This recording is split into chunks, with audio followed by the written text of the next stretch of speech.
Olá, meus amigos, tudo bem? É um grande prazer novamente estarmos juntos. Muito obrigado pela presença de vocês, nossos inscritos, as pessoas que nos seguem. E hoje nós temos a presença de um amigo, de uma pessoa muito especial. É um homem que dedicou sua vida à medicina, um homem que trouxe saúde, que trouxe alívio, que trouxe informação relevante até esse momento e que realmente se tornou um ícone da medicina no Brasil e no mundo também. Eu não sei se vocês sabem quem eu estou falando, mas eu vou até dizer aqui um pouquinho da minha experiência. Um dia desse eu estava num grupo de amigos de turma, né, do WhatsApp, e perguntaram: vocês conhecem algum infectologista bom que pudesse atender a minha filha? Todos falaram: o professor Edmilson Migovski. Então, sinônimo de infectologia, sinônimo de medicina aqui no Rio de Janeiro, professor Edmilson Migovski. Nós hoje recebemos o professor Edmilson Migovski. É um grande prazer termos ele conosco e certamente ele vai contar um pouquinho da história dele, vai contar também sobre a sua trajetória, as suas propostas de vida e também a sua candidatura a vereador do município do Rio de Janeiro. A gente hoje, no momento tão difícil que nós estamos passando, tão conturbado, um momento político tão complicado, a gente precisa de pessoas sérias e pessoas que já têm um passado dedicado à atenção humana, né? E o professor Edmilson Migovski já provou isso. Não é um aventureiro, não é uma pessoa que chegou de repente, é uma pessoa que já vem trabalhando, já vem construindo uma carreira e que vem trazendo alívio, que vem trazendo educação e que vem trazendo também conforto a muitos pacientes. Então, é com muito prazer que nós recebemos aqui no nosso podcast professor Edmilson Migovski. Professor, por favor, muito obrigado pela sua presença. Eu que agradeço, Marcelo, estar aqui com você, sempre muito bom. Eu acho que a gente tem em comum o fato de pensar fora da caixa, né? É verdade. Eu não me considero o melhor infectologista, de verdade, não é falsa modéstia, né? Não acho, eu só acho que eu penso diferente. E eu acho que eu penso na alternativa e vou, em alguns momentos, contra o senso comum, né, que impõe a gente determinadas regras e que eu me recuso a seguir, né? A gente está vivendo agora uma situação e nós estamos gravando esse vídeo. Que dia é hoje? Hoje é dia... Hoje é sexta-feira, né? Sexta-feira, dia 20... Dia 20, né? Dia 20 de setembro, 20 de né? setembro. Então nós estamos gravando esse vídeo... 2024. É de 2024, depois sai do contexto, aí fala um monte de absurdo. Mas, por exemplo, agora está vivendo uma situação na África da mpox, da varíola, que acometia os macacos, acometendo os homens e tendo casos lá. E agora começam a querer fazer vacinação na África. Só que a vacina tradicional, o laboratório fabricante, ele consegue entregar até o final de 2025, né? Ele vai conseguir entregar no máximo 10 milhões de doses. E por esquema, cada pessoa recebe 2 doses. Então, 10 milhões, 5 milhões de pessoas para vacinar. Não dá para nada. Exatamente. E aí, porque provavelmente já estão querendo entrar com uma outra vacina alternativa, RNA mensageiro, para vacinar o pobre do povo africano. Exato. Que não foi vacinado em 2020, 2021 e 2022 com a vacina contra a Covid. Perfeito. Então, provavelmente, tem um movimento nesse sentido.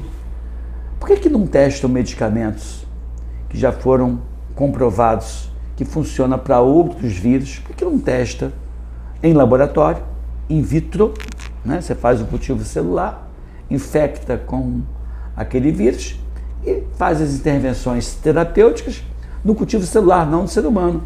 Se funcionar na bancada do laboratório, uma molécula velha de guerra, que você já sabe como ela se comporta no teu organismo, qual é o tipo de metabolização que tem, distribuição, toxicidade, segurança, etc. Se eu tenho esses dados, é só colocar mais essa possibilidade terapêutica, testando em laboratório. Quanto custa fazer um teste desse? 250, 300 mil reais? Nada, quando você pensa no laboratório oficial, no laboratório privado. Só que, como é uma molécula sem patente, não vai interessar ninguém fazer. Exatamente. Vão tentar descobrir uma outra molécula qualquer, vão fazer testes em laboratório e depois vão fazer testes em seres humanos, em primatas não humanos, para ver, e isso aí demora uma eternidade. Logo, a alternativa que né, que as pessoas imaginam é a vacina de RNA mensageiro, que também não vai ter estudo, mas vai ter essa urgência pobre do povo africano, e vão fazer isso no povo africano. É verdade. Né? Eu penso diferente. Eu penso de um jeito, assim, aonde está a maldade de quem está querendo isso? Né? Onde está o interesse? Eu sempre penso. E hoje, Marcelo, você é médico, eu sou médico, eu desconfio muito de tudo que vem da indústria farmacêutica. Que você vê a medicina do estilo de vida que eu defendo tanto, ela não é divulgada, ela não é estimulada. Na faculdade de medicina, paciente com hipertensão leve vai tomar antihipertensivo, ninguém vai orientar ele a reduzir o sal, aumentar a atividade física, diminuir peso, evitar o sedentarismo. Não. Isso aí ninguém discute, ninguém promove, ninguém fala. Exato. E as pessoas vão ficando cada vez mais doentes. Eu faço uma academia, Marcelo, onde eu vejo pessoas sendo medicadas com hipoglicemia oral para situações que não precisava. A hemoglobina glicada não está tocada, a pessoa não está nem com glicose aumentada, está com peso um pouco acima do normal, e ao invés de usar esses artifícios não medicamentosos, se usa medicamento. E com risco de um hipoglicemia oral desse estimular a produção de insulina e aumentar a resistência insulínica para o futuro, né? Pois é. Você imagina. Mas aí o que eles querem? Porque a insulina ela funciona basicamente como se fosse uma chave dentro de uma fechadura. Então, se você ficar usando muita chave dentro da fechadura, você vai estragar a fechadura da célula e a glicose não vai entrar. Então, a insulina tem que estar numa quantidade adequada para não estragar a chave da fechadura. Pois é. É o que a gente fala, né? Então, pode ser até que a pessoa tenha até uma resposta imediata, ou seja, que a pessoa emagreça, que a pessoa realmente tenha aquela resposta que ela aguarda em curto prazo, mas a médio e longo prazo vai ser muito deletério para o paciente. Você vê, o que você hoje faz, né, dentro do Brasil Sem Alergia não é uma coisa pública, não é uma política do governo. Exato. Os medicamentos até são dados, alguns medicamentos do governo, mas com o intuito não é curar, não com o intuito de resolver o problema como você resolve com a imunoterapia. E vão dar medicamentos, porque vai manter o paciente usando medicamento a vida inteira. A vida inteira. Eventualmente tendo uma internação ou outra, isso é bom também para o sistema privado, que vai internar as pessoas. Então ninguém interessa resolver o problema. A imunoterapia, por exemplo, é o único tratamento que muda a história natural da doença. Não é? É o único tratamento que ensina o organismo a não ter mais alergia. E por que não está disponível na rede pública? Por quê, né? Exatamente. Não, essa é uma história. Não tem patente. Não tem patente. Extrato alergênico, você não consegue patentear, é um produto da natureza. O que a gente fala para o paciente, quando eles me perguntam qual é a terapia, a gente tem muita pergunta aqui no nosso canal, né? Doutor, qual é uma terapia natural para a gente tratar as alergias? Vacina de alergia. O que é vacina de alergia? Extrato alergênico. Extrato alergênico é aquilo que já existe na natureza, não é um alien, não é uma coisa que foi inventada, não é um troço que é uma molécula que o teu corpo não entende, né? Então ele consegue assimilar aquilo melhor, porque ele já entrou em contato, faz parte do nosso meio, né? E consequentemente causa muito menos efeitos colaterais. Você vê, já foram 700 mil pacientes atendidos aqui. No teu projeto. No projeto, se eu disser para você que teve 2 ou 3 pacientes que tiveram algum início de reação um pouquinho mais complicado, é muito, porque a gente, seguindo o protocolo adequado, fazendo a indução da imunoterapia com doses diluídas e aumentando progressivamente, o paciente melhora bem e fica décadas sem desenvolver nada. Décadas. Ou seja, deixa de ser um consumidor de remédios. E os medicamentos atualmente são medicamentos caríssimos, né? Não digo o remédio que você utiliza hoje para evitar as crises, são medicamentos caros. São medicamentos caros. Por exemplo, hoje fala-se muito em anticorpo monoclonal. Isso. Eu sou um grande entusiasta dos anticorpos monoclonais. São medicamentos realmente maravilhosos. Né? Você tem anticorpo monoclonal para tratar dermatite atópica, para tratar urticária. Você tem anticorpo monoclonal para tratar doenças reumáticas. São medicamentos maravilhosos. Mas por que não se tentar, antes do anticorpo monoclonal, outras estratégias? Porque o anticorpo monoclonal tem patente. Exatamente. É mais caro, é interessante. A urticária, por exemplo, só complementando aqui, a urticária ela pode ser provocada por várias situações. A urticária aguda são situações mais restritas, mas a crônica, várias situações. Mas a gente vê muito a indução do uso do anticorpo monoclonal, do omalizumab, né, já sem uma investigação completa. Então, por exemplo, a gente pega muito paciente com H. pylori aqui. H. pylori, causador de urticária, com problemas dentários, periodônticos, endodônticos, causadores de urticária. Ou seja, estou falando de situações que muitas das vezes o colega não investiga e a gente faz a investigação, identifica o H. pylori, erradica o H. pylori e acabou a urticária. Não precisa do anticorpo monoclonal. E a gente vê muita gente entrando no anticorpo monoclonal. Eu não sou contra o anticorpo monoclonal. É uma coisa maravilhosa, tem resolvido muitas situações, mas está faltando aquela medicina investigativa. É. Né? É aquela medicina que a gente aprendeu com a semiologia. Sim, né? mas é porque a gente está sendo, a formação médica está sendo totalmente influenciada pela indústria farmacêutica. Pela indústria farmacêutica. Agora está, bom, HIV. Tem no Brasil cerca de 1 milhão de pessoas vivendo com HIV. E aí, cada paciente com HIV que toma um antirretroviral, medicamento que o Ministério da Saúde disponibiliza, custa de 4 a 5 mil reais por pessoa. Que quem banca é o Ministério da Saúde. Exato. Não é possível que eu não tenha uma cura ainda para essa enfermidade. Não é possível que eu não tenha uma vacina que seja. Mas não, o que eles fizeram agora? Medica o paciente, ok, e HIV passou a ser uma doença crônica, tratável, não curável, mas a pessoa morre de outra coisa, mas não morre mais da imunodeficiência, e agora se estendeu a terapia para o contactante desse cidadão. Então, se ele é HIV positivo, o companheiro dele ou companheira dessa pessoa toma também um antirretroviral. Então, eu saí de 1 milhão de usuários com potencial para pelo menos 2 milhões de usuários. São esse 1 milhão, mais 1 milhão que tem contato sexual com essa pessoa.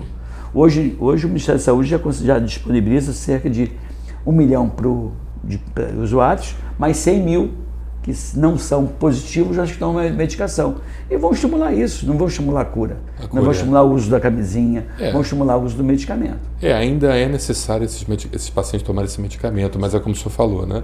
Por que não fazer políticas públicas de investimento em pesquisas que possam erradicar doenças? Eu acho que dá para, por exemplo... Acho que a indústria da doença realmente é uma coisa muito difícil. E é muito rentável. Muito rentável. Né? Então, hoje, por exemplo, você vê o BNDES, o Banco Nacional de Desenvolvimento Social, ele disponibilizou para a indústria farmacêutica 2 bilhões, não é milhão não, tá? 2 bilhões de reais para que eles possam aprimorar o seu parque tecnológico, fazer pesquisa, desenvolver patentes para vender para a gente depois. Exatamente. Por 2 bilhões é muito dinheiro para um segmento econômico que foi um dos 3 que mais faturou durante a Covid-19.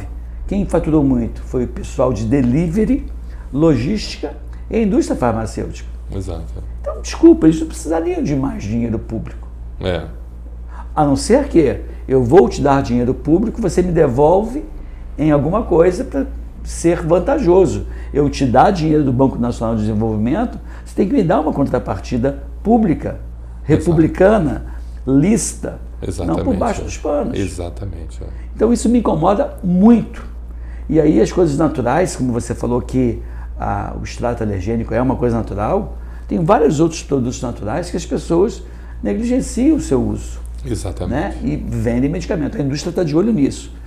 E aí, uma das coisas que eu penso, em termos de uma vez eleito, né, é levar esse conhecimento de medicina preventiva para dentro das escolas, para fazer com que a criançada se desenvolva e cresça num ambiente mais saudável, bem-estar físico, social, mental, espiritual, segundo a OMS, isso seria a definição de saúde, e eu ainda boto bem-estar físico, social, mental, espiritual e ambiental.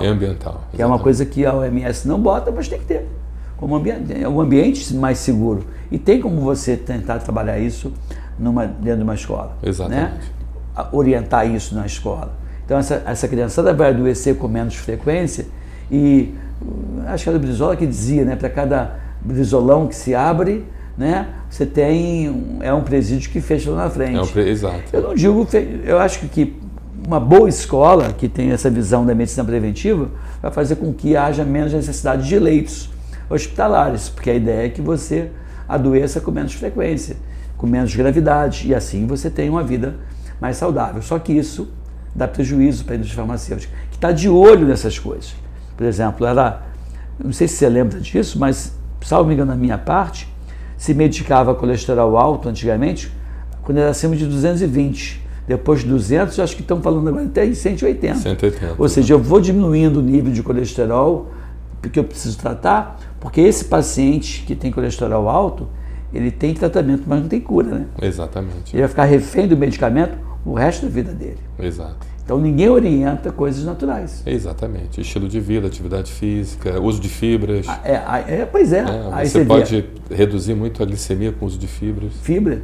Aí a gordura é a mesma coisa. Assim, gordura então, é a mesma coisa. Aí a gente tem que ver esse tipo de coisa, mas ninguém fala isso. Exatamente. Então, assim, eu acho que eu tinha vontade de que a Secretaria Municipal de Saúde fosse realmente uma Secretaria Municipal de Saúde, não uma Secretaria de Doença. Exato. Até onde eu li, pouco tempo atrás, dizia que o Ministério da Saúde ele coloca 80% da verba dele em tratamento, cura e tentativa de curar, e os outros 20% na prevenção.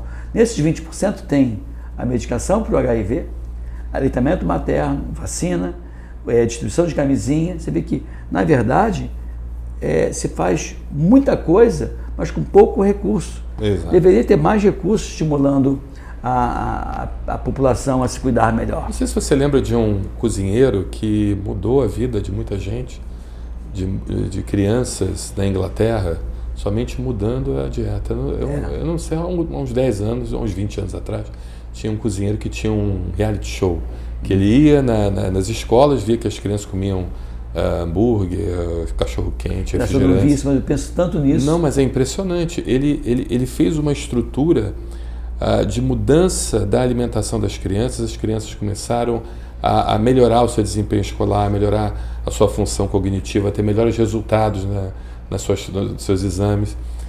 Emagreceram e começaram a ter uma vida muito mais saudável só de mudar a refeição que elas comiam. E se bobear, essa criança ainda vai mudar o hábito na família, né? Exatamente. Eu sou pediatra, você sabe disso, além de infecto, né?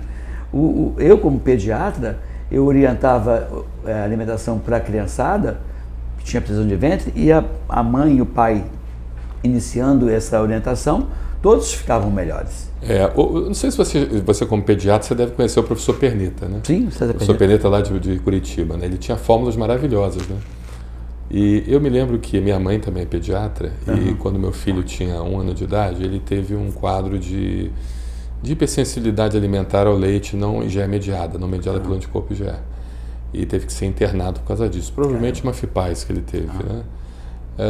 Foi internado e tudo mais. E minha mãe veio com aquelas fórmulas do Perneta, ninguém sabia que era Perneta, não sabia das fórmulas, não entendia. Fórmulas que utilizavam substâncias naturais. Mas tinha substâncias do uso diário. Não, mas agora são todos leites ninguém mais entende. As pessoas estão treinadas hoje a serem prescritores de remédios. Esse é o grande problema. O médico hoje ele é treinado na faculdade para prescrever o remédio, ponto final. E remédio que tenha estudo duplo cego, randomizado, prospectivo, placebo controlado, que tenha evidência científica. Aquela história. Exatamente. E assim, aí a evidência clínica, ela é jogada fora. É jogada fora, exatamente. Como foi nesse momento da Covid-19, né, que eu orientei, eu puxo para mim, dizer assim, eu sou o médico pioneiro no mundo na medicação imediata. A molécula que eu prescrevi era a nitazoxanida. Eu falo assim, por que eu digo que eu sou o pioneiro no mundo? Porque em janeiro de 2020, ou seja, o vírus começou a circular em setembro, outubro, novembro de 2019, não era uma pandemia, e já em janeiro de 2020, quando se falou para o mundo que estava tendo um problema no Sudeste Asiático, eu, por analogia, pensando fora da caixinha, eu falei, cara, vamos fazer uma molécula que tenha uma boa pegada para outros vírus, já que eu, no início, se essa virose chegar no Brasil como chegou, depois, eu não vou saber no início se é dengue, zika, chikungunya, se é influenza, se é coronavírus, se é o coronavírus SARS-CoV-2, que é esse que causa Covid-19. O que é? Já que eu não sei o que é, eu vou usar uma medicação que tenha um espectro amplo, que pegue todos os vírus. E tinha evidências laboratoriais e tinha evidências clínicas que o produto funcionava. Uma molécula conhecida, velha de guerra, já sem patente, que tinha esse espectro amplo.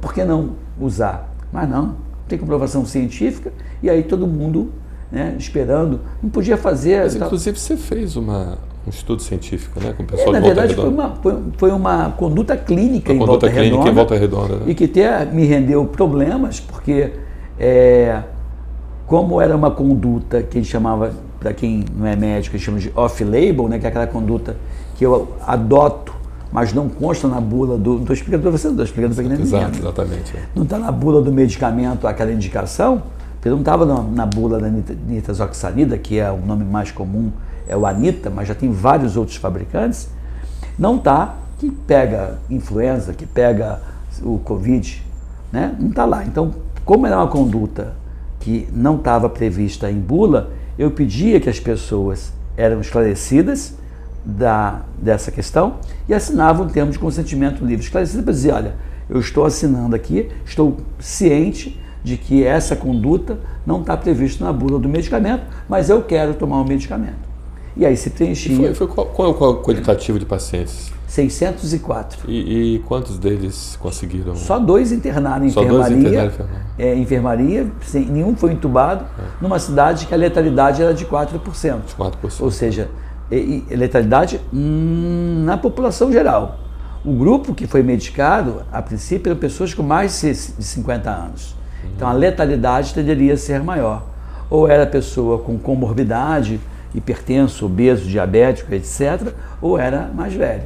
Nesse universo, ainda assim, foram poucas pessoas. Só 2 internados. Só 2 internados. No universo, teria, pela estatística da cidade, teria 24 óbitos. Então, só para vocês entenderem, eram pessoas que tinham comorbidades, eram obesos, diabéticos, hipertensos, ou seja, de altíssimo risco. Nós sabemos que existe uma correlação muito grande da hipertensão com a piora do Covid, por causa do receptor ACE2, que é o receptor de angiotensina, que quanto mais hipertenso você é, mais receptor você tem para receber o Covid dentro de você, então a sua viremia aumenta.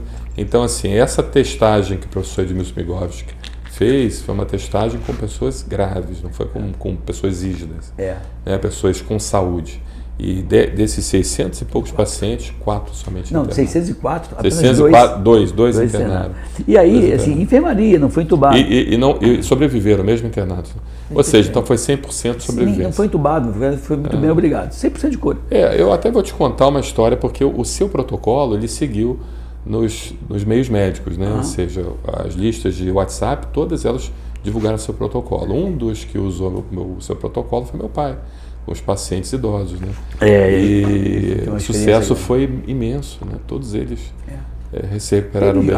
Colegas meus que usaram pacientes em hemodiálise, renal crônico, assim, também todo mundo evoluindo muito bem. Agora, você sabe uma coisa que eu queria até compartilhar contigo, que nós até vamos fazer mas lá em Volta Redonda, eu fui chamado no CRM, estava fazendo pesquisa sem ter passado pelo comitê de ética, não é pesquisa, é uma conduta clínica que eu, como médico, tenho autonomia para fazer isso, e o paciente assina. Assina o Só consentimento. que o pessoal lá da UFRJ, do meu hospital, começou a dizer que eu era charlatão, popstar e antiético, porque eu não estava cumprindo. Aí me chamaram no CRM e falaram, não é pesquisa clínica, é conduta clínica. E baseado em evidências. Baseado em evidências, exatamente. Né? A gente tinha várias evidências. Não tinha evidência, não tinha duplo cego, randomizado prospectivo, não estava nem tempo de fazer. Exatamente. E a desumano fazer. E ainda fui criticado por um colega, que eu tinha enorme admiração por ele, hoje bem menos, depois desse... Eu topo crítica, eu não tenho nenhum problema com crítica, não. Aí ele falou assim, você fez pior fazendo isso do que não fazendo nada. Não, por quê? Você tinha que ter feito um duplo cego, randomizado, prospectivo, placebo controlado. Eu falei, eu faço um placebo controlado, mas você randomiza teu pai, tua mãe, teus filhos. Exatamente. Aí uma coisa que eu faço aqui na universidade, outra coisa que eu faço na minha clínica particular. Eu falei, então você faz diferente. Então, quer dizer, você faz de um jeito no hospital público, dane-se a população, e na tua consultório diferente. Você que é antiético. Exatamente. Não sou eu que sou antiético. Exatamente. Fala que você falou que ia. Mas tem as evidências até com modelos semelhantes, né? Semelhantes de vírus semelhantes ao Covid. Sim. E se existe essa evidência, existe uma chance de você tratar o paciente, de você salvar aquela vida, por que não fazer, né? Mas aí, a gente pensa diferente. Aí, agora, por exemplo, com Mpox, mesma coisa.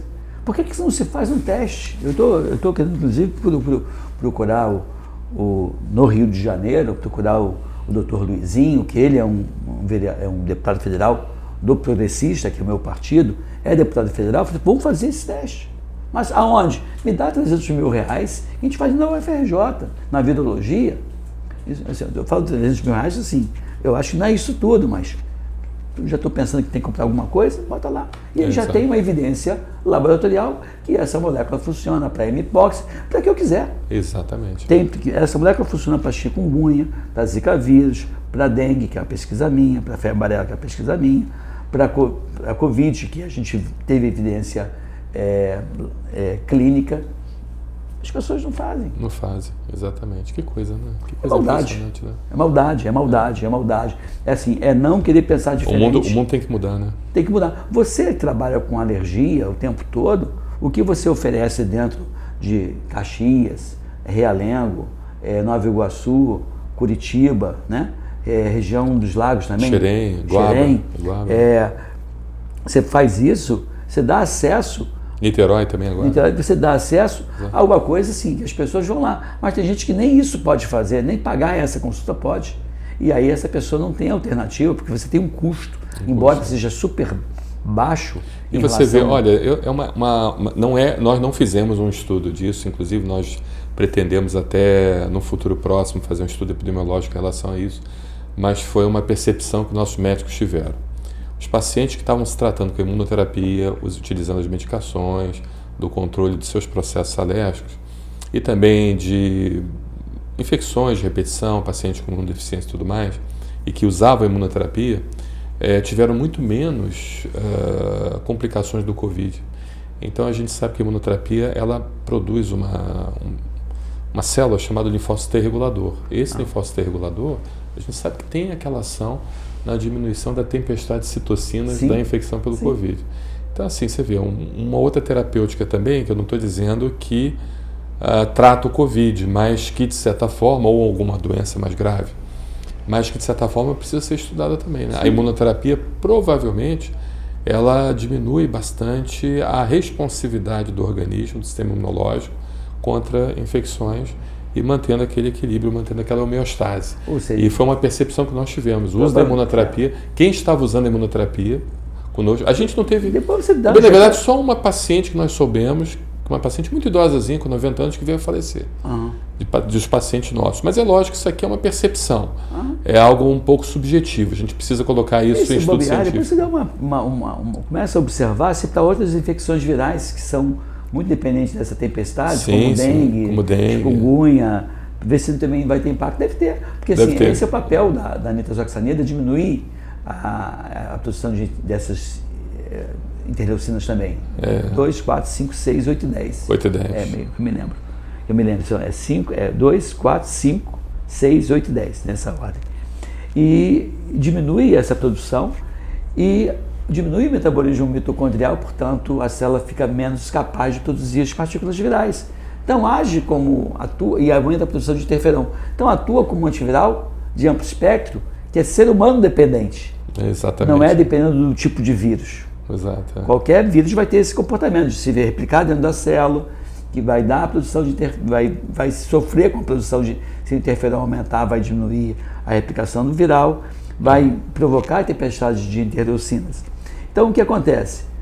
Funciona para qualquer vírus. E, às vezes, ainda funciona em alguma via enzimática do próprio vírus. Exato. Né? Como é que você está vendo hoje? Eu sei que eu estou sendo entrevistado, mas eu não posso ver você... Isso aqui é um bate-papo. Você é uma pessoa muito qualificada, muito estudiosa.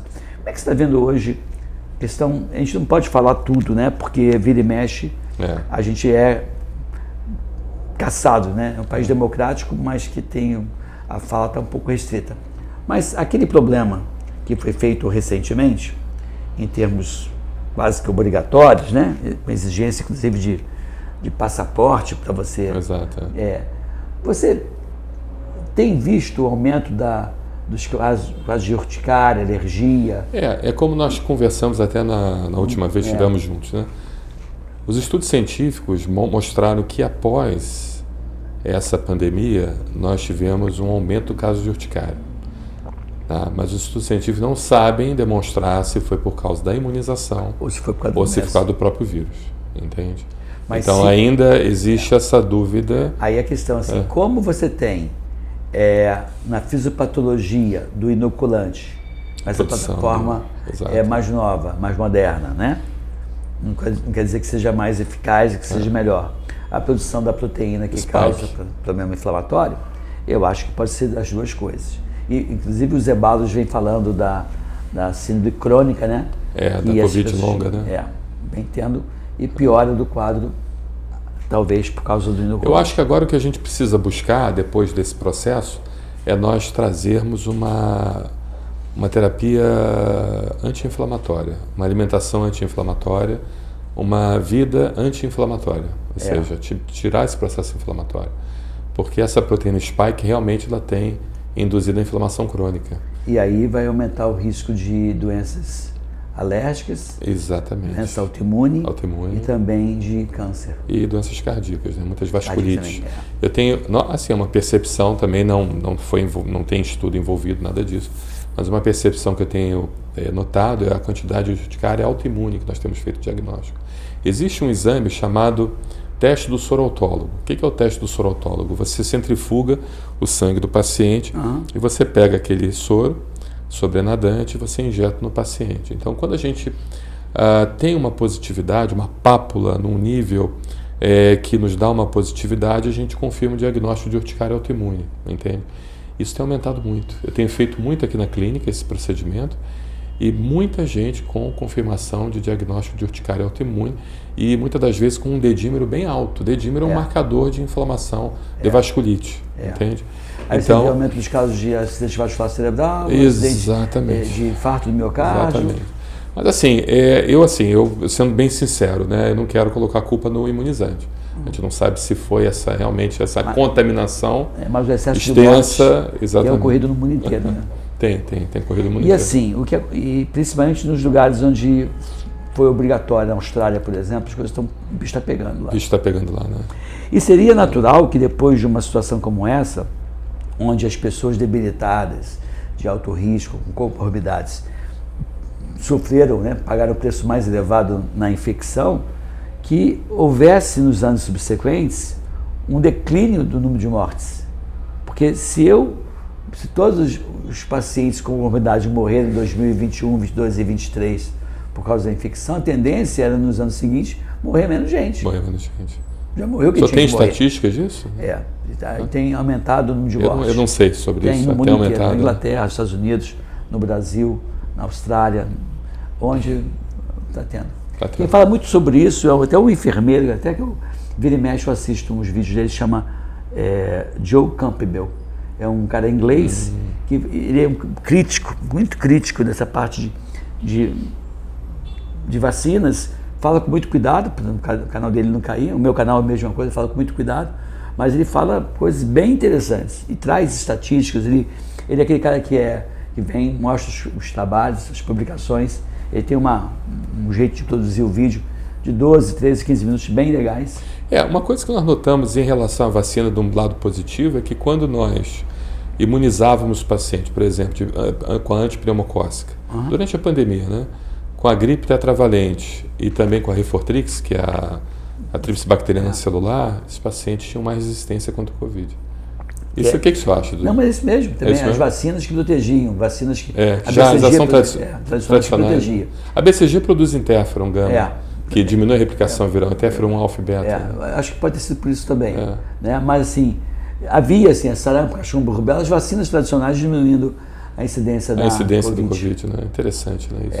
Mas ninguém nem falou isso, porque eram vacinas que não interessavam. E a questão da febre amarela, ela tem uma relação com a diminuição dos casos de dengue? Não tem. Pacientes que se imunizam de febre amarela, isso é um mito. É mito. Que isso tem sido divulgado. Se você se imunizar de febre amarela. A vacina, tem uma vacina de dengue, era uma vacina quimérica que pegava como base o vírus da febre amarela e que expressava na sua superfície os antígenos de dengue tipo 1, 2, 3 e 4. A vacina da Sanofi Pasteur assim. Mas não, aí acho que de repente foi aí que surgiu o mito também. mas certo. não funcionava para... Essa vacina até poderia funcionar para dengue e para febre amarela, porque tinha o vírus da febre amarela que expressando nas suas superfícies os antígenos do vírus da dengue. Essa vacina, inclusive, é interessante, a vacina de dengue da Sanofi Pasteur, não tem mais no Brasil. Não tem mais no Brasil. Aí, mas por que não tem no Brasil? Não, porque o laboratório falou que a demanda era muito grande, então como não tinha como atender a demanda, eles pararam de comercializar. Ou seja, quando tem mais procura, eles param porque não tem como atender. Essa mesma vacina foi proibida no Sudeste Asiático. Tem lá mais de 600 crianças que morreram e as pessoas estão atribuindo a vacina, tem investigação. Essa mesma vacina está licenciada pelo FDA dos Estados Unidos e a da Takeda, que é a que está sendo utilizada aqui agora, até na rede pública, o processo de submissão da Takeda no FDA, eles interromperam, pararam não querem mais submeter para os Estados Unidos. Entendi. Eles começaram a pedir determinados resultados de estudo que não foi pesquisado. Eu fui pensando, como é que o FDA mantém uma vacina tão polêmica licenciada, da Sanofi Pasteur, que não está sendo comercializada mais no Brasil, parou-se de fazer na Polinésia, e a outra vacina que está sendo utilizada aqui, eles não autorizaram, entendeu? Assim, estão mantendo o registro de uma vacina polêmica e a outra que, a princípio, não seria polêmica, eles não aprovaram. Não aprovaram, exatamente. Será que essa também tem problema? Se essa está cheia de problema, eles mantiveram, eu tendo a acreditar que essa tem mais problema do que essa. Exato. Pelo FDA, pelo menos. Não estou dizendo que tem. É estranho essa coisa. Por isso que assim, eu prefiro agora, em determinados produtos, Marcelo, eu sempre falei assim, não, mas pesquisa clínica foi feita, eu confio na pesquisa clínica, eu confio na publicação. Só que a gente viu recentemente que algumas publicações que davam, né, um resultado de 100% de eficácia para determinados produtos, essa 100% de eficácia caiu para 90%, para 70%, e hoje a gente vê que não protege. Então, houve uma mentira por parte das publicações. Então, até a publicação, para mim, está enviesada com algumas informações equivocadas. Aí eu fico pensando, quanto custa publicar hoje numa revista dessa? Custa 15, 20 mil reais. Aí eu fico pensando, será que um professor vai fazer pesquisa na universidade e vai pagar o salário dele para poder publicar? Não. Quem é que vai pagar isso? A indústria farmacêutica, 15 mil, 20 mil reais, não é nada. Então, cada vez mais as publicações são publicações de interesse da indústria farmacêutica. A indústria farmacêutica ela é necessária para a humanidade, né? Mas ela tem que encontrar uma função social, né? Ou seja, ela não pode ser totalmente da forma como está sendo, né? Não deveria. Não deveria. E aí o que eu acho agora... Ela foi uma grande evolução, as pessoas vivem mais por causa dos antibióticos e vacinas também, mas eu acho que tem que ter um freio, né? Eu acho que a gente tem que assim, voltar um pouco mais para a medicina natural. É natural, exatamente. E acho até que, eu ouso dizer que um dos maiores, das maiores alegrias da indústria farmacêutica é a indústria de alimentos processados, que vai criar cada vez mais doente enfermo, enfermo crônico, né? Doente enfermo é ótimo. Mas você sabe que essa medida de colocação na embalagem de alto teor de gordura, alto teor de sódio, isso é uma coisa positiva, sabia? Sim. Porque pelo menos alerta as pessoas. Tem que ensinar as pessoas a comerem agora. A comerem, né? Eu fico vendo, eu vou assim, eu tenho um sonho, né, que é fazer um programa desse, né, parecido com esse que você falou do cozinheiro inglês. Eu tenho maior vontade de ver, porque assim, lá em casa, eu eventualmente faço um pastelzinho frito, mas muito eventual. Geralmente eu faço na airfry. Mas lá em casa, eu não lembro quando foi a última vez que eu comprei uma coisa de óleo. Eu compro e dura. Açúcar lá em casa não entra, não compra açúcar. Tem açúcar para alguém que for lá em casa tomar um café, vai ter lá açúcar, mas não tem açúcar no dia a dia, não tem gordura. A quantidade de arroz que se come na minha casa é pequena, porque a gente vai tendo esse hábito. A pessoa compra 10 quilos de açúcar no mês. Quantas pessoas moram naquela casa? 4 pessoas.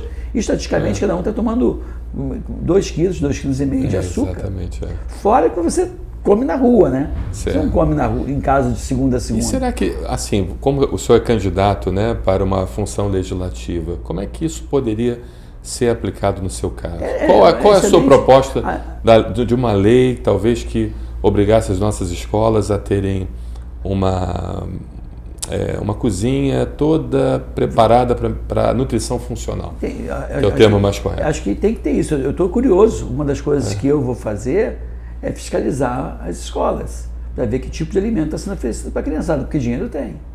Dinheiro tem. Isso poderia ser aplicado também às escolas particulares? Eu acho que com certeza poderia ser aplicado. Porque meus filhos, por escolas... exemplo, quando eles vão lá na cantina da escola, é X tudo que eles comem. A gente dá uma segurada, mas eventualmente eles até para acompanhar os amiguinhos lá, o X tudo. E aí teria que trabalhar também na educação dessa população. Né? Porque, assim, exato. Eu vejo as pessoas comem mal porque são mal orientadas. Mas assim, tem gente que uma vez que foi orientada, ela incorpora. Exato. Até falei com uma grande empresa de fast food aí, faz o tal do dia feliz, que aquele dia que eles fazem, uma vez por ano, parte do recurso é destinada para casa, para tratamento de câncer. Eles estão tratando aquilo que eles estão fomentando, né? Exatamente. Aí eu falei assim, gente, vamos fazer o seguinte, a partir de agora, no dia da promoção, a gente vai comer o sanduíche. Você mas sabe no dia da promoção, no resto do ano não. Você sabe que essas duas empresas de fast food grandes, eu não vou dizer o nome aqui porque é complicado, mas duas empresas de fast food grandes, isso noticiado amplamente em veículos internacionais, estão respondendo processos nos Estados Unidos, porque tem componentes que são usados no plástico para a conservação do alimento. Então, qual é o raciocínio em relação a isso? Porque ele sabe que usando esse componente do plástico, a chance do paciente desenvolver uma gastroenterite, uma infecção aguda por causa da manipulação do alimento é menor, né? Ou seja, não vai ter tanto processo, né, de gastroenterite por contaminação alimentar, intoxicação alimentar. Mas, ao mesmo tempo, a longo prazo, vai induzir a câncer, a doenças neurológicas, as doenças hormonais. Mas a relação temporal fica menos mas óbvia, aí né? não tem como fazer o nexo temporal judicial. Ou seja, o índice de processos judiciais contra a empresa de fast food vai diminuir, né? E aquele rapaz que fez, inclusive, um programa, um reality show, não sei se você lembra daquele programa, que ele comeu um mês de fast food, né? Engordou pra caramba. Morreu recentemente, né? Mas quase morreu, inclusive, quase teve um infarto. E ele pegava a batata frita dessa empresa de fast food e a batata frita de uma padaria, por exemplo, que era produzida. A batata frita da padaria estragava rapidamente. A da empresa de fast food durou meses, sem estragar. O que eles usam ali para conservar aquilo. Então o negócio é complicado, né? Então, assim, uma das coisas seria trabalhar não só na fiscalização do que se oferece, mas também na orientação. Porque não adianta você proibir na escola, a pessoa vai comer na rua. Então, o ideal seria você educar. O processo de educação não é um processo rápido, não. Demanda sequência e frequência. Você é pai. Quantas vezes você tem que falar com o teu filho em determinada coisa para ele incorporar? Você não fala uma vez e o cara aprende. Ou o cara nunca mais erra. Ele vai errando, geralmente, até erra a mesma coisa, depois para de errar, porque... E essa questão da utilização de orgânicos? Porque eu vou te contar, nós temos aqui um consultor científico, todos conhecem, o professor Benoatano, que já participou de vários podcasts conosco. Ele é ligado à Johns Hopkins University, né? Formado na Johns Hopkins, trabalhou inclusive em grandes empresas como a GSK, empresas respeitáveis e tudo mais. E ele hoje é um grande estudioso da epidemia de estrogênio. E você sabe qual é a principal fonte?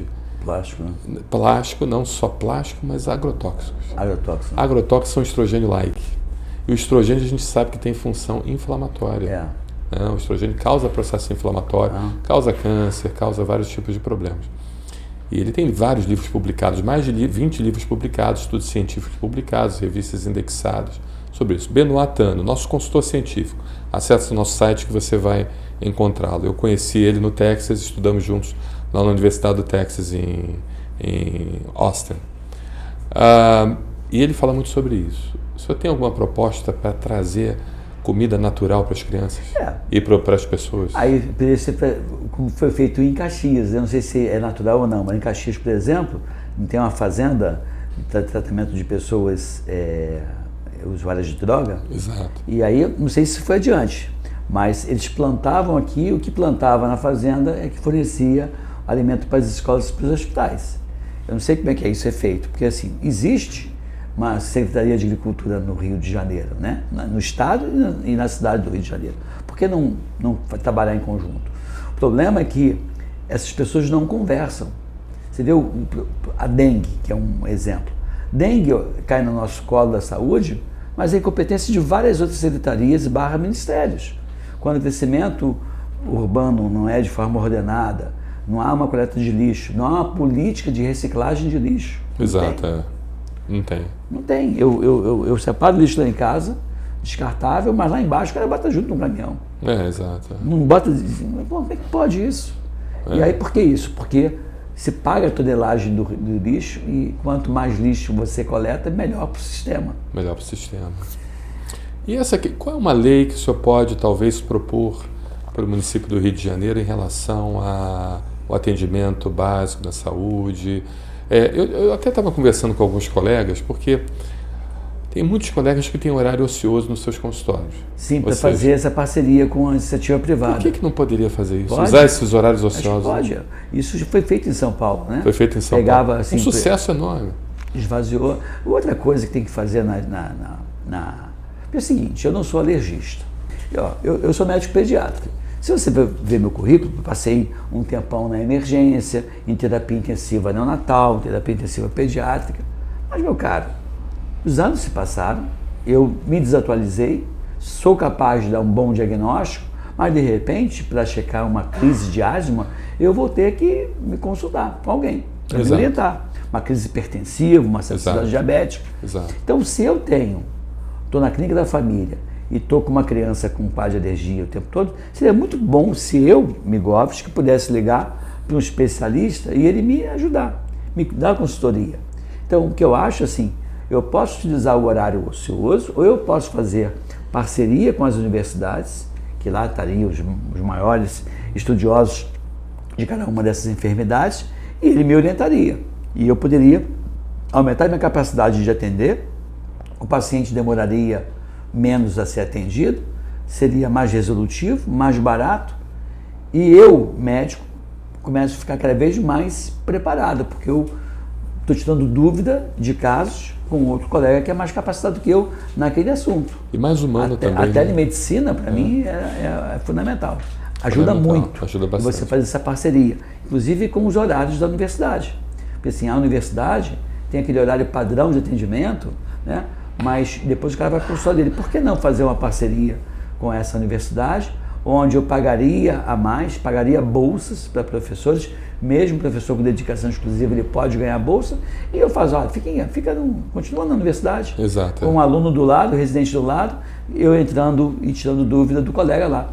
Isso me veio à cabeça, porque eu, como infecto pediatra, na UFRJ, mais de 90% dos casos que vinham de outros colegas do interior, eu resolveria se tivesse conversado com um colega médico. Que coisa, né? Eu não estou falando para conversar com a mãe, não, tá? Então, eu não estou querendo substituir o médico, botar só telemedicina. Eu quero eu falar com um colega, eu vou dizer assim, vem cá, tem um baço aumentado, tem esplenomegalia, tem hepatomegalia, ele vai lá e examina. Não, está tudo bem, então, pede isso. Porque até o médico pode ser o olho do outro, né? Essa é a minha ideia. Essa é a ideia. A ideia é assim, porque aí você facilita. Porque esse cara, ele pode fazer... centro de super especialistas. Isso. Talvez uma proposta boa seria um centro de super especialistas, né? E que pudesse fazer essa comunicação.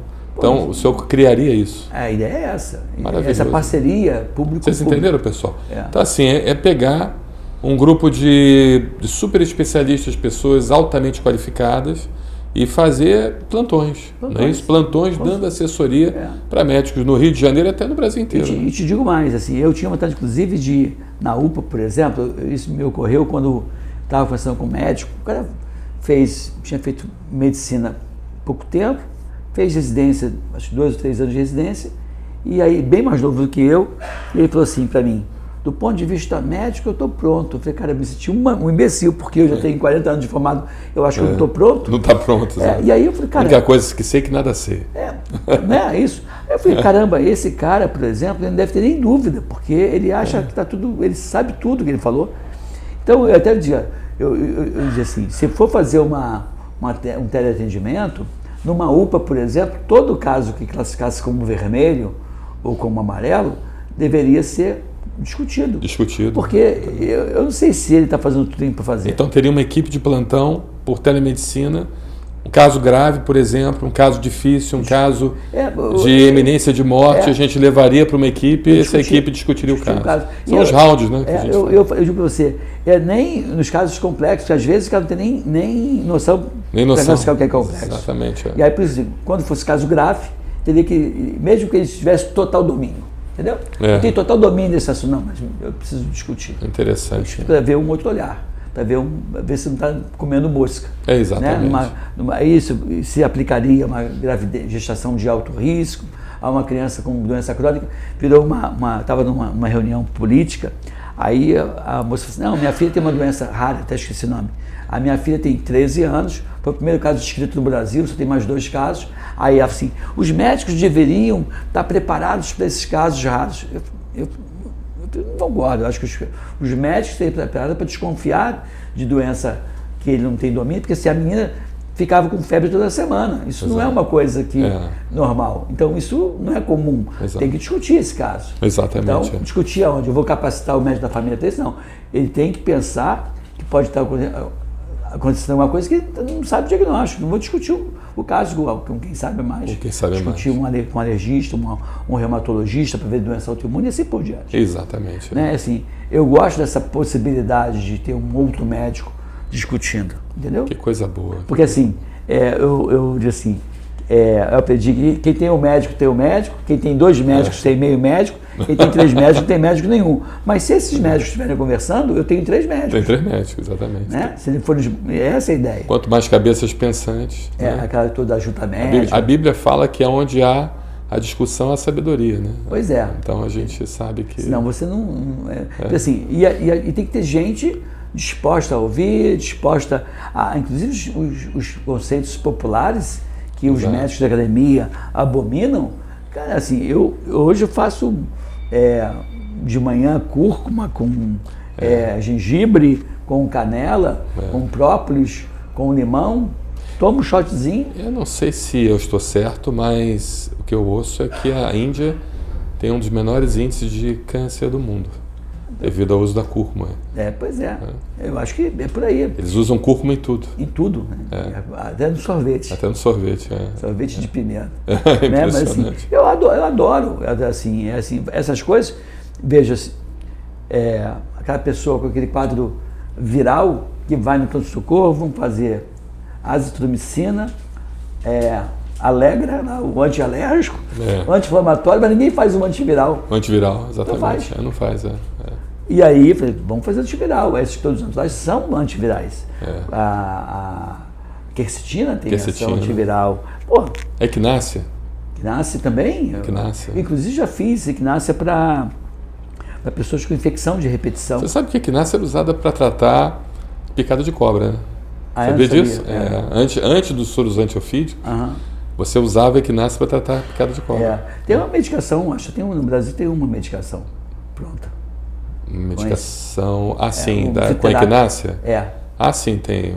Posso falar o nome comercial? Acho que é Enax, né? Eu acho que só tem. O Enax, que é muito bom. Eu gosto do Enax. Também eu uso para infecção de repetição. Não, é impressionante. Você faz assim um antihistamínico, você faz um antileucotrieno, que funciona bem com antihistamínico, com paciente com infecção viral. E você faz o Enax junto, associado ao anti-inflamatório, nossa, o paciente resolve rapidinho. 2 dias. Mas também que as pessoas não discutem. Não discutem isso, né? É impressionante. Inclusive, para o Covid também funcionava bem. A equinácea, né? A equinácea é maravilhosa. A equinácea é muito, muito bom mesmo. Só tem um fabricante no Brasil, eu acho. Exatamente. Um laboratório lá de São Paulo. Acho que é a Arese, se não me engano. Isso mesmo. Arese. Então, um amigo meu é um dos marqueteiros de lá. O Zé Olímpio. É isso aí, professor. E o que o senhor tem mais então a dizer aqui às pessoas que gostariam de um representante no Legislativo e que, de certa forma, pudesse trazer uma mudança de vida? Eu digo o seguinte, eu não sou o único candidato, mas também não sou mais um, né? Exato. Não sou só mais um. Eu tenho um currículo que me credencia a pedir o teu apoio, o teu voto, né? Fui diretor do Hospital de Pediatria por 2 mandatos, do Fundão. Hoje eu coordeno a parte médica no Laboratório de Inovação de Saúde Pública. Esse laboratório, só interrompendo, como é que está essa situação do laboratório? A gente está em obra agora. Porque vocês estavam com um projeto maravilhoso do teste do pezinho. Né? Está em obra de novo para ampliar, porque teve uma necessidade lá e agora está parado porque está em obra. Vai dar mais um mês e meio. Mas ele vai cumprir uma função, né, de fazer social. O teste do pezinho e também outros exames em papel filtro. Que a ideia é que você possa fazer grandes pesquisas de doenças epidêmicas ou endêmicas, como dengue, zika, chikungunya, fazer esse monitoramento pelo laboratório, de pesquisa de anticorpo, até mesmo de antígeno.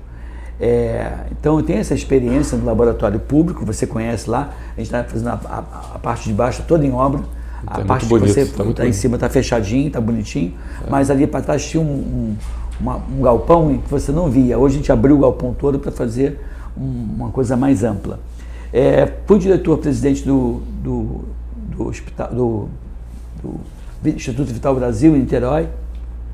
Então, assim, eu tenho essa visão administrativa, tenho essa visão de gestão pública, e a ideia é trabalhar com a medicina preventiva na sua essência, botar os pilares da medicina do estilo de vida na escola, fazer com que as crianças aprendam isso e adoeçam com menos frequência. Alguém falou para mim assim, mas já tem médico lá dentro? Pois é, já tem médico lá dentro, mas não fizeram isso, não viram isso. Inclusive, um que é pediatra que não fez. Né? Não pensou nisso. Eu não quero ficar, eu não sou um político de carteirinha, eu não quero ficar nessa vida de política há muito tempo. A minha ideia é ficar no máximo de 8 a 10 anos no máximo e depois curtir a minha aposentadoria, ter uma vida tranquila financeira, não preciso ser político para poder ganhar dinheiro, eu quero fazer o bem. E tenho a convicção de que daqui para frente eu vou fazer muito mais do que daqui para trás, do que eu fiz, porque você com o poder, né, de vereador ou de deputado à mão, você consegue coisas que não consegue o médico comum. E o que me motivou a ser candidato foi justamente isso, o fato de eu ser professor da UFRJ, com residência, mestrado, doutorado, MBA, e na hora de uma pandemia eu falava e não tinha repercussão, porque eu tinha que ter talvez essa caneta tinha que falar a cartilha que eles queriam, né? Que o sistema quer. Né? E eu eu me recuso a falar o que o sistema quer, a não ser que eu concorde com o sistema. E para mim era muito fácil, era muito mais orgânico eu concordar com um negócio. Exato. Primeiro a minha vida inteira eu ganhei dinheiro com um negócio. Ganhava dinheiro dando consultoria para esses laboratórios que produzem. E produziram muita coisa boa, né? Dei consultoria para a gente Pfizer, precisa Takeda, assim, GlaxoSmithKline. Eu sempre da Merck Sharp do homem, eu fui consultor desses laboratórios todos e dava aula de vacina. O Brasil inteiro. Eu sei. Eu tenho um curso de vacinas na UFRJ, mas isso não foi suficiente para fazer com que as pessoas olhassem, rotularam, né, queimaram, macularam a minha imagem. Eu estou aqui, né, pedindo o seu voto para a gente poder fazer a diferença lá dentro. Não desperdice o voto, né, por favor. Pense em quem você vai votar no Rio de Janeiro, no município do Rio de Janeiro. Dessa vez, só o município pode votar em mim. Amanhã depois, se eu vier deputado federal, aí todo o estado pode votar, mas nesse momento, só a cidade do Rio de Janeiro pode votar no Edmilson Migovski. 11.911 é meu nome, né? 11.911. Que maravilha. E até então, dia 6 de outubro. Quem assistir esse vídeo depois do dia 6 de outubro, perdeu a oportunidade de votar em mim. Mas pelo menos deixou um conteúdo bastante relevante, que vai ficar para a posteridade. Né? Obrigado, Marcelo, mais uma vez estar aqui com você, sempre um prazer. Eu agradeço, muito obrigado. Eu aprendo contigo, isso é muito bom, eu chegar aqui e sair melhor do que eu cheguei. Maravilha. Esse efeito que você provoca na minha pessoa. Maravilha. Obrigado. Muito obrigado, professor Edmilson Migovski. Então, pessoal, agradeço aí a atenção de vocês. A gente está trazendo aqui pessoas amigas, pessoas que, de certa forma, nós sabemos que vai fazer diferença na sociedade, ou seja, que vão trazer bem-estar para vocês. Tá? O professor Edmilson Migovski já mostrou isso. Então, não votem em aventureiros, não busquem pessoas que não têm um histórico, que não têm um passado, que não têm uma vida dedicada à população e dedicada justamente ao bem-estar. Deixa eu contar uma história bem rapidinho. Eu fiz um vídeo chamado Vídeo Solidário no meu canal no YouTube, tem lá. Olha, esse vídeo eu vou, toda a arrecadação desse vídeo, todas as visualizações eu vou pegar e vou destinar para o Rio Grande do Sul como doação. Eu vou identificar ainda qual é a instituição e vou doar. Aí eu falei isso, fiz uma propaganda nada e virou um cara e falou assim, eu sei que você vai dar esse dinheiro para lá, confio em você, só que você está usando isso para um ganho político. Isso não está nem pré-campanha ainda. Um ganho político, porque você, como quer pleitear, ser vereador, ser deputado, isso vai ser bom para você, então você está fazendo isso para a tua campanha. Exato. Aí eu falei, fulano, então eu vou dar entrada no Guinness Book, dizendo que eu sou o autor ou dono da pré-campanha que mais durou na vida, porque eu já estou há 40 anos em pré-campanha. Aí falei das coisas do combate ao medicamento que eu fiz em 97, 98, quando eu era da Vigilância Sanitária do Estado, que eu entreguei corruptos do Hospital de Pediatria, que eu fui lá para Friburgo, na enchente, com um ônibus cheio de voluntário que eu reuni, com lanche que eu banquei do meu bolso, um caminhão cheio de medicamento, inclusive nitazoxanida, levei um caminhão cheio para lá porque tinha enchente, então eu estava desconfiado que pudesse ter rotavírus, norovírus, diarreia, já levei para usar nos abrigos, isso em 2011, quer dizer, então assim, a minha vida, se você clicar na internet meu nome, vai ver até meu nome nas páginas dos policiais, mas não sendo acusado, e sim acusando alguém de alguma coisa. Exato. Falsificar medicamento. Então assim, quem clicar vai ver vários programas que eu fiz na TV Globo, né, no Fantástico, inclusive matérias premiadas, naquele Globo Repórter. Então assim, a minha vida foi sempre assim, trazendo coisas, né, tentando tornar mais popular o conhecimento médico, falando português não medicinês, para que as pessoas entendam. Então as pessoas acham que eu estou fazendo isso agora por causa da minha campanha. Eu falei aqui fora do ar, encontrei com um cara do bombeiro, que era um soldado bombeiro, falou assim, minha filha está assim, graças a você. Aí ele falou o que eu ajudei. E contam coisas a meu respeito que eu mesmo não me lembro. Né? Então assim, as pessoas falam de mim, têm carinho. E o que eu não posso deixar é das pessoas tomarem conhecimento que eu sou candidato. Eles podem até não votar em mim, uma vez sabendo, mas o que eu mais ouço é, se eu soubesse que você é candidato, eu teria votado em você. Então agora eu estou divulgando mais para fazer com que as pessoas tenham a opção de votar no Migovski ou não, de acordo com suas convicções. E lembrando que o professor Edmilson Migovski, ele tem uma origem bem carioca, né? Sim, Realengo, né? Alô, Realengo. Alô, Realengo. Inclusive meu comitê está em Realengo, minha mãe mora em Realengo, e hoje, inclusive, eu vou passar por Realengo, vai ter lá um bem bolado lá em Realengo para as pessoas. O professor Edmilson Migovski é uma pessoa que veio realmente do povo e que conseguiu trazer, levar o conhecimento, levar o bem-estar para aqueles que, de certa forma, sempre precisaram, né, professor? A gente tem essa pegada parecida, né? Assim, de levar para... Popularizou, por exemplo, o acesso à vacina para alergia, como você faz. Exatamente. Né? Hoje, quantas pessoas você já tratou? Milhares de pessoas. 700 mil pacientes já, cadastrados já. Cadastrados. 20 anos já de atuação. E aí isso incomoda muita gente, né? Mas é aquela coisa, né? Era um povo desassistido. Era um povo que tinha uma assistência muito rudimentar, exatamente. Eu lembro que as crianças chegavam com asma grave, direto, a gente não tinha nem vacina para alergia. E a gente sabe que a vacina de alergia, ela diminui muito o consumo de remédio para asma. Asma grave a gente não pode fazer vacina de alergia, pode fazer para leve e moderado.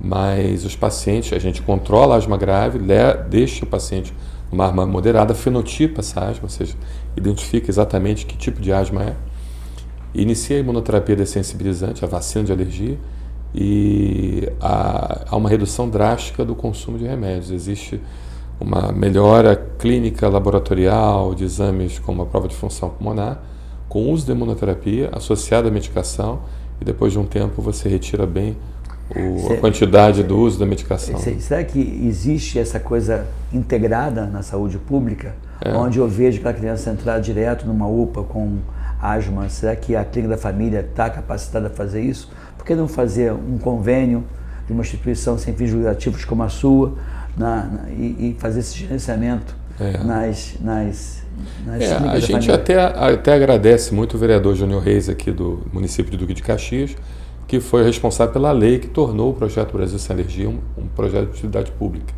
Então hoje a gente vai ter mais condição ainda de atender mais a população. E nada impede você de orientar um médico pediatra da clínica da família. Exatamente.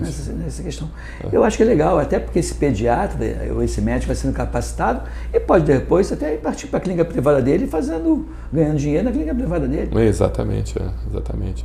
Sabe que nós estamos indo para a África, né? Agora dia 22, nosso ônibus já chegou lá. Dia 22 de outubro estaremos indo para a África. Falaremos com o ministro de Relações Exteriores, é o nosso padrinho lá, que está levando o projeto Brasil Sem Alergia, professor Namandou Condé, que é o diretor do Centro de Doenças Tropicais para a África Ocidental, e o ministro de Relações Exteriores também. Eu estou tentando lembrar o nome dele, é Maurice Sanda Koité. Maurice Sanda Koité, que é um homem de bastante relevância, um homem que se dedicou justamente contra a circuncisão feminina, ganhou o prêmio Nelson Mandela. Legal. A resolução da ONU hoje contra a circuncisão feminina foi justamente proposta pelo professor Maurice Sanda Koité, que é pediatra, inclusive. Ele começou justamente essa vida contra essa situação. Não sei se vocês sabem o que é circuncisão feminina. Muitos países africanos do Oriente Médio que têm religiões assim muito fundamentalistas retiram o clítoris da mulher, né? E ele teve 2 crianças gêmeas que foi feito esse procedimento por um líder religioso lá. Quando eu digo isso, não é muçulmano não, pessoal, tá? São várias religiões que fazem isso. Os muçulmanos fazem, uma pequena parcela dos muçulmanos, porque a grande maioria dos muçulmanos, a imensa maioria dos muçulmanos são pessoas esclarecidas. Eu tenho amigos muito próximos muçulmanos, muito próximos mesmo, e a grande maioria é gente boa, é gente da paz, é gente que prega a fraternidade, tá bom? E que não concorda com nada disso. Inclusive, o período de ouro da Península Ibérica foi do domínio mouro muçulmano, né? Onde os judeus tiveram mais liberdade, onde houve liberdade religiosa, onde houve toda uma política de desenvolvimento da cultura e também da tecnologia. Então, as pessoas acham que a circuncisão feminina é feita somente pelos muçulmanos. Não é. É uma pequena parcela de seitas de vários tipos de religiões que fazem isso. Inclusive religiões também de matrizes afro. Mas seitas não são, é uma pequena parcela, entendeu? Não é todo mundo. Então, mas é uma parcela que causa muito dano, né? Ou seja, muita gente sofre com isso. Ou seja, retirar esse órgão da mulher é um crime. E do Gêmeos? E dos Gêmeos foi o seguinte, foi o professor Maurice Sanda Koité, que é hoje o ministro de Relações Exteriores da Guiné-Conakry, República da Guiné, que é o nome mais apropriado, que é a República Francesa. Ele atendeu esses gêmeos, e esses gêmeos morreram, né? 2 crianças gêmeas morreram na mão dele. A esposa dele, que tinha o mesmo tipo sanguíneo, tentou salvar, fizeram uma transfusão direta de um braço da esposa dele para o outro, uma transfusão direta para os gêmeos para tentar salvar daquele processo de hemorragia, sangrando, mas não conseguiram reverter o sangramento e vieram os 2 a morrer. Então ele dedicou a vida dele em defesa da criança, e isso é uma coisa muito bonita. E o professor Namandou Condé, junto com o professor Maurice Sanda Koité, que é o padrinho aqui do nosso projeto, que de certa forma nós estamos levando o projeto Brasil Sem Alergia lá para a África, para tentar imunizar aqueles pacientes com as vacinas boas, as vacinas, de certa forma, salvam vidas, e também com a imunoterapia, dessensibilizante.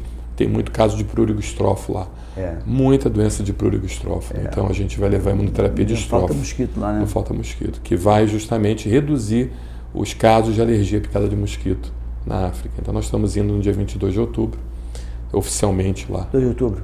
22 de outubro. Ou seja, você não vai votar em mim no dia 6 de outubro. Perdi um voto. Olha, você aí que está me vendo, compensa esse voto do Marcelo, que vai estar fora. Me traz mais 10 pelo menos, tá? Mas, por favor. Infelizmente, mas vamos estar lá pensando lá na sua, na sua eleição. Tá? Obrigadão. E os nossos parentes também, todos estão com você. Obrigado, tá, obrigado mesmo. Estou feliz por isso. Muito obrigado, pessoal. Muito obrigado, professor Edmilson. É uma honra recebê-lo aqui. É uma pena que não podemos mais conversar, porque a quantidade de informações que o professor Edmilson tem é imensa. Tá? E certamente eu vou convidá-lo mais vezes para vir aqui, para que vocês possam se alimentar dessas informações. Muito obrigado a todos. Se Deus quiser, como vereador também. Como vereador, que a gente vai fazer? Nós vamos lá fazer uma visita lá no seu obrigado, gabinete. Obrigado, gente. Olha, é isso aí. Fique aqui, fique bem. Um abraço. Saúde e paz a todos. E como é que é? Fica aqui, fique bem, fique com a gente. Edmilson Migovski. Um abraço. Obrigado. Tchau, tchau.